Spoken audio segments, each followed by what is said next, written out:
নেপালের প্রধানমন্ত্রী কেপি শর্মা ওলির বিরুদ্ধে দুর্নীতির অভিযোগে তরুণ সমাজ রাজপথে নেমে আসে। ব্যাপক বিক্ষোভের মুখে শেষ পর্যন্ত পদত্যাগ করতে বাধ্য হন প্রধানমন্ত্রী। কাঠমান্ডু পোস্ট জানিয়েছে, এই আন্দোলনে দেশের বিনোদন অঙ্গনের খ্যাতনামা তারকারাও সমর্থন জানিয়েছেন। এতে আন্দোলনের গতি আরও বেড়েছে। নেপালি বলিউড অভিনেত্রী মনীষা কৈরালও এই আন্দোলনকে সমর্থন জানিয়েছেন। তিনি ইনস্টাগ্রামে রক্তাক্ত জুতার ছবি পোস্ট করে লিখেছেন, নেপালের জন্য ব্ল্যাক ডে।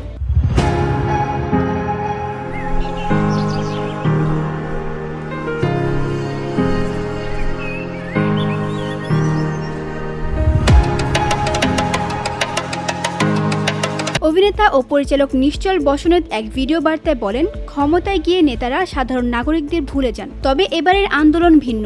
এটি নেতৃত্ব দিচ্ছে তরুণ নেপালিরা, যারা জবাবদিহি চাইছে।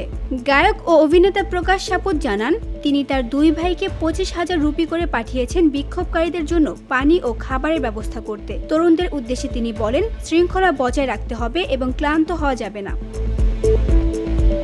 অভিনেত্রী কেকি অধিকারী, বর্ষা রাউত, অনমোল কেসি, প্রদীপ খাড়কা, ভোলারাজ সাপকোটা, বর্ষা শিবাকোটি এবং গায়িকা এনিলা চৌহান, রচনা রিমাল, সমীক্ষা অধিকারীও আন্দোলনের প্রতি সংহতি প্রকাশ করেছেন। তারা সবাইকে অংশগ্রহণের আহ্বান জানান এবং সর্বাত্মক সহযোগিতার আশ্বাস দেন। মিহরি বাংলা নিউজ ডেস্ক।